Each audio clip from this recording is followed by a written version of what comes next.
오늘 말씀은 하나님을 알고 하나님을 알리라 라고 하는 우리 24년에 저희 교회에 주신 이 표를 따라서 두 번째 말씀, 특별히 하나님을 알리는 삶에 대해서 나누고자 합니다. 이 예수님께서 이 말씀, 부활하시고 죽으시고 부활하신 이 이후에 승천하시기 전에 예수님께서 당부하신 이 말씀입니다. 그래서 승천하시기 전에 마지막 당부, 아주 중요한 말씀이다, 명령이다 해서 우리는 이 말씀을, 이 본문의 말씀을 예수님의 대위임령이라고 말하기도 합니다. 이것이 바로 예수님의 대위임령이 우리 성도가 또 우리 교회가 나아가야 할 본질적인 부르심이고 나가야 할 본질적인 우리의 사명이라고 믿습니다. 우리 교회가 또 우리 성도가 이 본질적인 부르심과 사명을 추구해가면 건강한 성도, 건강한 교회가 될 줄 믿습니다. 그래서 이 이름처럼, 저희 교회의 이름처럼 예수님이 원하는 교회, 이 본질적인 이 사명을 수행하는 교회여야 될 줄 믿습니다. 그러므로 저희 교회가 진정한 예수님이 원하는 건강한 교회가 되기 위해서라도 우리 모든 성도님들이 함께 이 대위임령을 나의 본질적인 부르심이다, 사명이다 여기면서 동참하시는 모든 성도님들 다 되기를 간절히 소망합니다. 그렇다면 이 근본적인 질문에서부터 시작해 봅시다. 교회의 가장 중요한 목적 그리고 존재 이유가 있다면 그것은 무엇이라고 생각하십니까?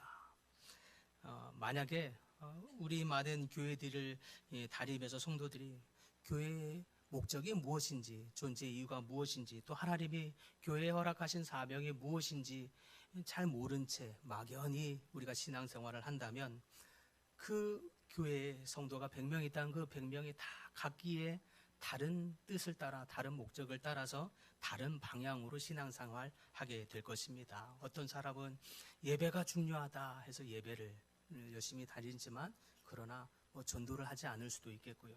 어떤 사람은 기도가 중요하다. 어떤 사람은 말씀이 중요하다. 어떤 사람은 친교가 또 그래서 소그룹이 중요하다. 어떤 사람은 무슨 소리냐, 사랑이 중요하다. 사랑이 없으면 울리는 꽹과리와 같다고 하지 않으셨냐. 이러면서 여러 가지로 교인들 간에 서로 다른 한 부분을 중요하게 여기고 오직 그것만을 본질의 전부인 양 여기면서 갈 수 있는 거죠. 그러다 보면 갈등이 생길 수 있습니다.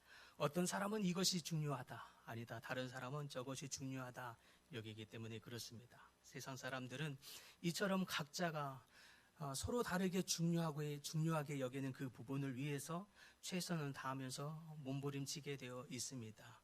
그래서 때로는 자기가 중요하게 여기는 그 부분을 차지하고 얻어내기 위해서라도 열심히 때로는 싸우기도 하고 그것이 극단으로 치우치면 개인 간의 싸움이 더 나아가서는 나라 간의 전쟁으로 번지게 되기도 합니다. 지금 어쩌면 벌어지고 있는 이 전쟁은 이처럼 각 개인이, 각 나라가 가지고 있는 자기 나라만을 생각하는 이런 편협된 사고와 가치 때문에, 이 욕심 때문에 이렇게 벌어지고 있는 전쟁이 아닌가 하는 생각을 해보게 됩니다.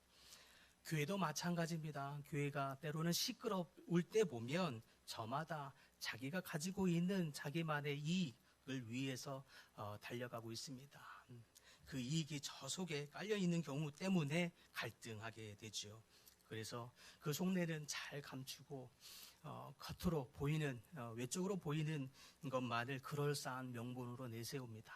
그것이 정치다 이렇게 얘기하면서 그런 정치들을 하고 있는 거죠. 그래서 겉으로 좋은 명분을 내세우고 있지만 저 깊은 속내에 그 명분을 내세우고 있는 그 이유들의 동기들을 하나님은 아시는 하나님께서 보시면 뭐라 하시겠느냐 하는 거죠. 때로는 그렇게 한쪽으로만 치우쳐져 있는 이 우리의 편협된 세계관, 사고방식, 이런 가치관, 생각들 때문에 때로는 분쟁이 일어나고 때로는 갈등이 일어나고 되는 것입니다. 그것이 영적으로 혼탁해져 가는 모습이라고 할 수 있겠습니다. 이러한 영적으로 매우 혼탁한 모습을 보여주는 구약의 대표적인 시대가 사사시대라고 할 수 있겠습니다. 이 사사시대는 이런 영적인 혼탁과 암흑의 시기다라고 할 수 있겠습니다. 그러한 모습을 대표적으로 보여주는 곳이 미가서 아니 사사기의 16장 17장에 나온다 할 수 있겠습니다.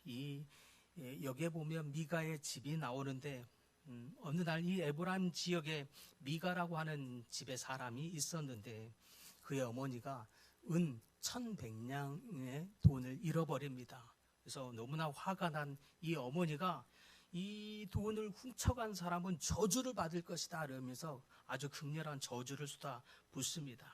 그러니까 그 얘기를 들은 미가가 슬그머니 그 돈을 내놓습니다. 미가가 훔쳐간 거죠.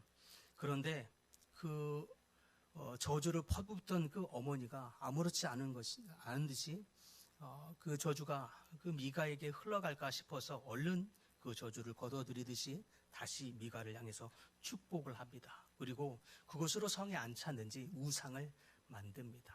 이 하나님의 백성인 집 안에 우상의 산당을 만들어 놓습니다. 거기에다 덧떠서 미가는 거기에 에봇과 드라빔을 만든 후에 아들을 그곳의 제사장으로 삼습니다. 개인의 복을 위해서 이 하나님의 백성이 우상을 만든 것도 놀라운데 또 레위 지파 중에 한 사람을 제사장으로 삼아야 할 건데 자기의 개인의 사리 사욕을 위해서 자기 집안의 아들을 아무나 세워서 그럴듯한 의복을 갖춘 후에 의복을 지어 입힌 후에 제사장이다 이렇게 명하면서 세우고 있는 모습입니다. 그러던 어느 날이었습니다. 베들레헴에 살던 레위 사람 한 명이 자기가 살기가 너무 힘들어지니까 그곳을 떠나서 미가의 집이 있는 곳으로 들르게 됩니다. 그럴 때 미가를 만납니다. 그때 만나자마자 미가의 집에서는 얼른 그 레위인을 붙잡아 우리 집에 제사장이 되어달라 하면서 제사장으로 고용합니다. 미가도 막상 레위 지파가 아닌 사람을 자기 아들을 제사장으로 삼아 놓았던 것이 사실 저 속내에는 찜찜했던 것입니다. 그러니까 얼른 레위인을 만난 후에는 그 레위인을 제사장으로 자기 집의 제사장으로 삼은 후에 갑자기 목소리가 돌변합니다. 이제 떵떵거리기 시작합니다. 그것이 17장 3절에 13절에 나와 있습니다. 그러면서 말하길 레위인이 내 집의 제사장이 되었으니 이제 하나님이 복을 주실 것입니다. 이렇게 당당하게 말하기 시작합니다. 그 당당함 속에 사실은 제사장을 자신의 개인의 욕심을 채우는 도구쯤으로 여기고 있는 이 개인의 욕망은 여전히 깨닫고 있지 못하는 모습인 것입니다.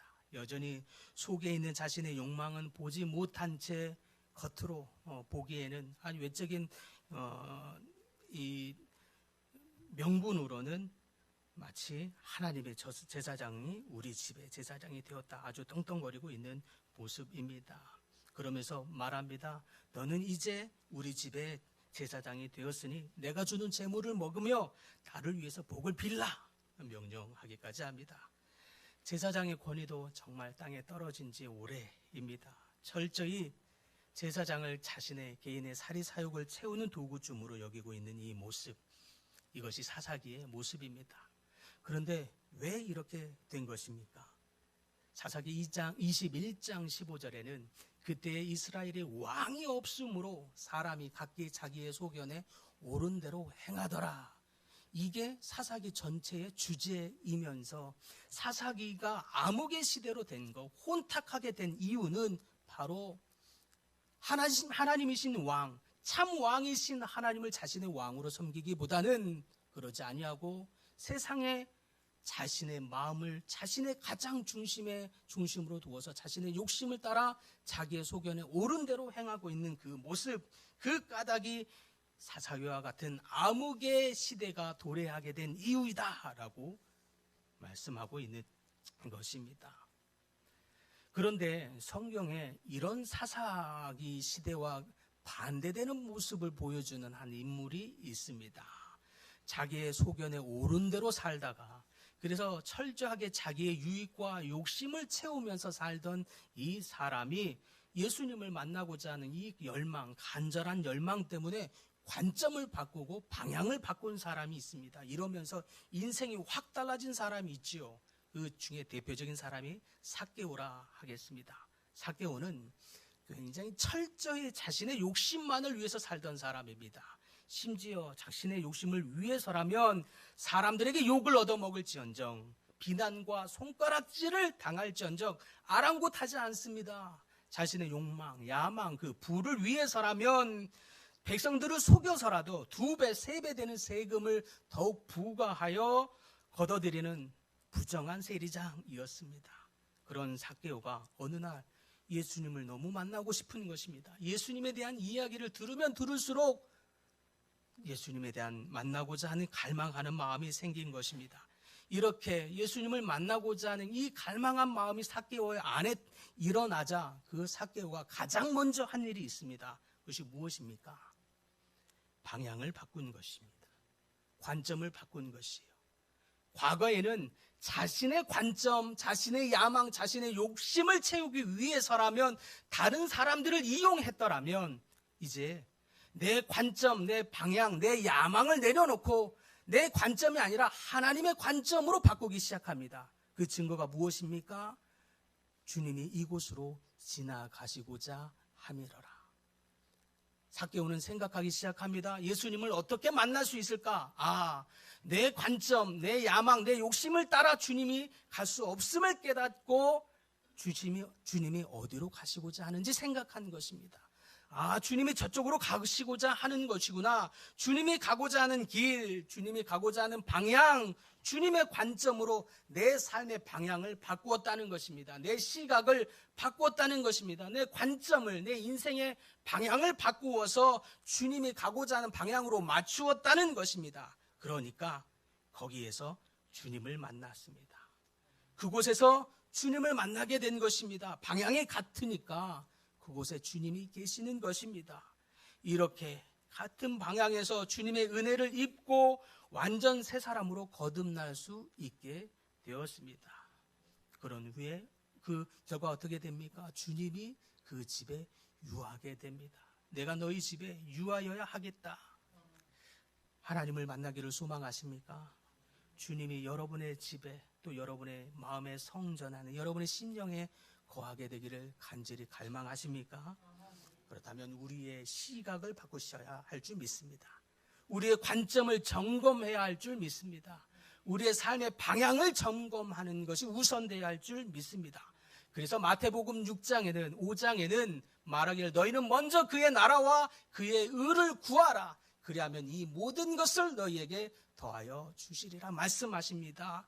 하나님이 이기적이셔서 너희 것보다 내 거를 먼저 해라고 하는 이 욕심적인 관점이 아닌 것입니다. 우리의 삶의 방향을 먼저 주님이 원하는 방향으로 바꾸어라. 그러면 그 방향에 내가 거할 것이야. 그 방향에서 나를 만나게 될 것이야. 그러면 그곳에서 너에게 필요한 모든 것을 더하게 될 것이야 라고 말씀하시는 줄 믿으시기 바랍니다. 주님을 만나고 싶다면 우리의 방향을 바꿔야 합니다. 그것이 주님의 나라와 그의 의입니다. 하나님의 뜻입니다. 하나님의 뜻이 무엇인지 헤아릴 수 있어야 할 줄 믿습니다. 하나님이 가고자 하는 그 방향, 그 나라의 뜻이 무엇인지 깨닫는 분들 되시기를 소망합니다.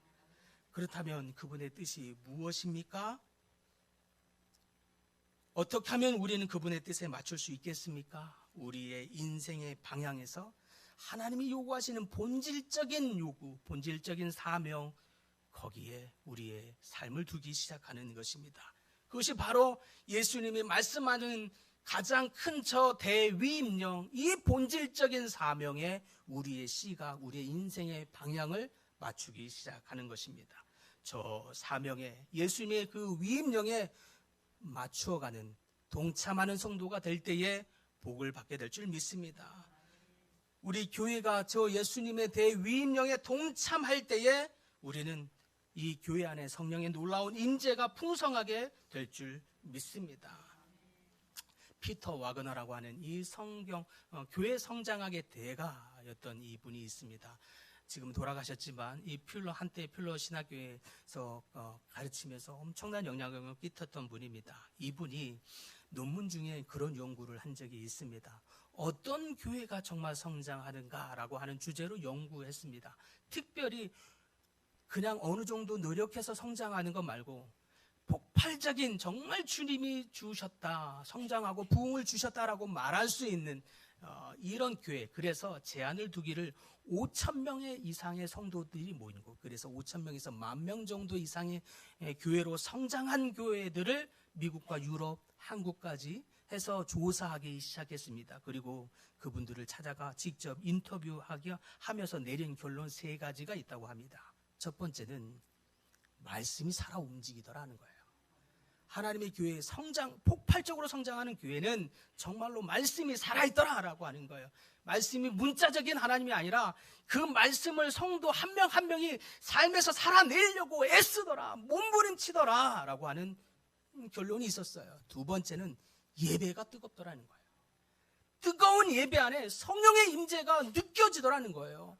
그 뜨거운 예배 안에 하나님의 임재가 충만하다는 것을 성도들 다 같이 하나하나 고백하더라는 거예요. 세 번째가 있습니다. 전심과 전력을 다해 선교에 몸부림을 치더라는 거예요. 그것이 하나님의 대위임령이기 때문에 그런 거예요. 선교에 자신의 삶과 필요와 교회의 친교와 교제를 위해서 우선하기보다, 그것도 중요하지만 가장 우선적으로 재정의 50% 이상을 선교에 쏟아붓는 교회들이었다는 거예요. 그 교회 안 하나님이 은혜를 붓고 성장하게 되더라, 이렇게 얘기하는 것입니다. 그 중에 대표적인 교회가 우리가 잘 아는 한남동 쪽에 있는 교회라고도 얘기하고 있습니다. 선교에 올인하는 교회인 거죠. 어떤 한 캐나다의 토론토에 있는 피플스 교회라고 하는 교회가 있었습니다. 그 피플스 교회도 이 피터 와그너가 제시하는 대표적인 성장하는 교회 중에 한 교회였어요. 5,000명이 넘는 아주 큰 교회였어요. 그리고 찾아가 봤더니 너무 깜짝 놀란 거예요. 너무 낡았어요. 건물이, 교회가 너무 낡은 거예요. 이렇게 낡은 교회가 이렇게 성장했다고 너무 놀라서 봤어요. 그런데 이 교회가 150명의 선교사를 파송하고 있었어요. 그러면서 그 교회에 딱 정문에 들어가서 1층에 입구에 보니까 제일 이 바닥에 쓰여져 있는 이 문구가 너무나 인상적이었어요. The World Mission First 라고 하는 글귀였어요. 가장 세계 선교를 가장 먼저, 제일 먼저 세계 선교를 향하여 라고 하는 이 문구가 이 교회에 수십 년 동안 바뀌지 않는 가치이고 바뀌지 않는 표이고 목표였어요. 여기에 몸부림치니까 교회 예배가 뜨거워지고 성령의 임재가 임하더라는 거예요. 그 삶에, 그 가치 있는 삶에 성도들이 살아내려고 말씀에 씨름을 하니까, 몸부림치니까 교회가 부흥하더라라고 하는 보고가 피터 와그너의 보고였습니다. 우리는 그렇다면 어떻게 이렇게 주님의 대위임령 앞에 우리는 헌신할 수 있겠습니까? 예수님께서 나와 말씀하여 이르시되 하늘과 땅의 모든 권세를 너희에게 주셨으니 그러므로 너희는 가서 모든 족속으로 제자를 삼아 아버지와 아들과 성령의 이름으로 세례를 베풀고 내가 너희에게 분부한 모든 것을 가르쳐 지키게 하라 라고 하는 이 대위임령의 말씀에 보니까 동사가 4가지가 나옵니다. 4가지. 먼저 가라, 그리고 제자를 삼으라, 그리고 세례를 베풀라, 마지막으로는 가르쳐 지키게 하라 라고 하는 동사입니다. 그런데 저 중에서 3개의 동사는 꾸며주는 말, 뒷받침해주는 말의 형태로 분사역인 동사, 분사형으로 쓰여진 동사로 원문에는 그렇게, 헬라어 원문에는 그렇게 쓰여져 있다고 하는 거예요. 근데 명령형으로 쓰여져 있는 동사 한 가지가 있었어요. 그것이 메인 동사인데 바로 제자를 삼으라, make disciples 라고 하는 동사였어요. 그러므로 저 위임령의 핵심적인 사명은 제자를 삼는 것인 줄 믿으시기 바랍니다. 하나님의 백성을 삼으라는 거예요.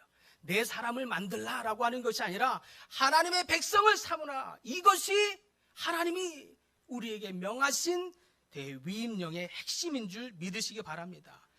우리가 존재하는 것, 교회가 존재하는 목적, 하나님의 사람, 하나님의 백성을 삼는 것인 줄 믿으시기 바랍니다.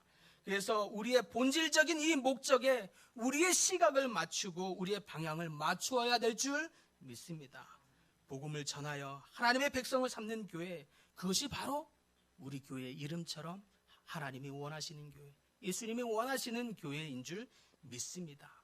아무리 교회가 재미있고 여러 가지 다양한 행사로 또 여러 많은 봉사들로 예배가 뜨겁고 찬양도 뜨겁고 또 성경 공부도 많이 하고 목장 모임도 활성화된다고 할지라도 이 모든 모임과 예배를 통해서 제자가 안 만들어지면 그것은 열매가 아닌 것입니다.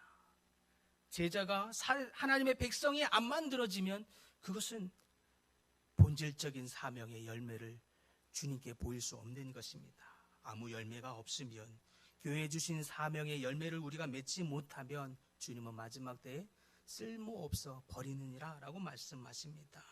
영적인 맛과 빛을 잃어버리면 버리게 됨을 당한다라고 말씀하십니다. 그러므로 우리는 먼저 우리의 부르심, 우리의 관점, 우리의 방향을 점검하고 돌이켜봐야 할 것입니다. 그래서 정말 예수님이 원하는 교회가 무엇인지에 대한 궁극적인 질문 앞에서 본질적인 사명을 우리가 나아가야 할 줄 믿습니다. 그것이 먼저 그의 나라와 그의 의를 구하는 것입니다. 그것이 하나님의 나라를 하나님을 알리는 삶입니다. 그래서 하나님은 우리에게 하나님을 알고 하나님을 알려라 라고 요구하고 있는 줄 믿습니다. 그래서 우리 모든 성도가 하나님을 알고 하나님을 알리는 삶에 헌신할 때에 하나님이 우리에게 약속하신 땅, 그 가나안 땅을 모두 다 얻게 될 줄 믿습니다. 그럼 이제는 우리가 무엇을 해야 하겠습니까? 교회의 본질적인 그 부르심 사명을 위해서 한 발자국 내딛어야 할 줄 믿습니다. 하나님께서 여리고성을 주시고자 할 때 먼저 요구한 것이 있습니다. 여리고성을 돌라라고 하셨습니다. 여리고성을 도는 것이 전쟁과 무슨 상관이 있는지 모르겠지만 먼저 하루에 7바퀴씩 돌라 하셨습니다. 그리고 가나안 땅을 주실 때에 먼저 요단강을 건너게 하셨습니다. 요단강을 건너라. 그래서 믿음으로 물이 이만큼 깊은데 믿음으로 한 걸음, 그 작은 한 걸음 발걸음을 디디니까 물이 말랐습니다. 아브라함이 갈 바를 알지 못하였을 때 아브라함에게 먼저 요구한 것이 있습니다. 너희는 먼저 너희 친척 아비 집을 떠나라 하셨습니다. 열방의 아비가 되는 것과 이 하나님이 주신 이 열방의 아비가 되게 하는 것과 먼저 떠나는 것이 무슨 상관인지 모르겠지만 하나님이 먼저 떠나라 하셨습니다. 그리고 이삭을 바치라 하십니다. 수많은 저 별들과 모래알처럼 너의 자손을 많게 하시더니 그 남은 한 명도 바치라 합니다. 무슨 뜻입니까? 내가 할 수 있는 작은 한 가지를 먼저 행하라, 실천하라 라고 하는 것입니다. 그러면 너에게 주실 약속한 그 약속대로 가나안을 주실 것입니다. 그것이 우리가 지금 해야 하는 한 발걸음입니다. 그것이 지금 우리에게 먼저 저 사명을 주실 때에 먼저 가라, 너희는 먼저 가서 라고 말씀하는 이유인 줄 믿습니다. 사랑하는 성도 여러분, 하나님 나라의 유업을 받기를 소망하십니까? 하나님이 거하시는 여러분의 가정, 여러분의 삶 되기를 소망하십니까? 하나님이 항상 동행하는 삶 고백하기를 소망하십니까? 그렇다면 지금 내가 해야 할 작은 한 걸음을 내딛는 성도님들 되십시다. 지금 우리가 해야 할 교회의 작은 부르심, 그 한 걸음을 내딛는 저희 교회가 되십시다. 우리가 그 한 걸음 위에 하나님이 유하시는 교회가 되고 우리가 내딛는 그 한 걸음 위에 하나님이 이유하시고 하나님이 임재하신 교회와 성도, 가정, 일터가 다들 되시기를 간절히 축복합니다. 주님, 우리에게 하나님을 먼저 알고 하나님을 알리는 삶을 살라 주님 말씀하여 주셔서 주님 감사합니다.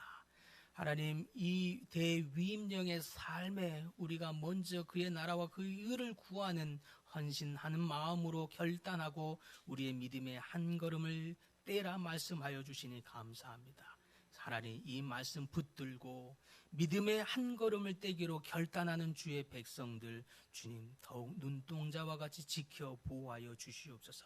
그래서 하나님이 믿음의 한 걸음을 떼는 모든 성도들마다 교회들마다 성령의 놀라운 충만함으로 임재하여 주시고 하나님이 유하시는 그리고 하나님이 동행하시는 성도, 동행하시는 모든 교회 다 되도록 은혜 내려 주시옵소서. 살아계신 예수님의 이름으로 기도하옵나이다. 아멘.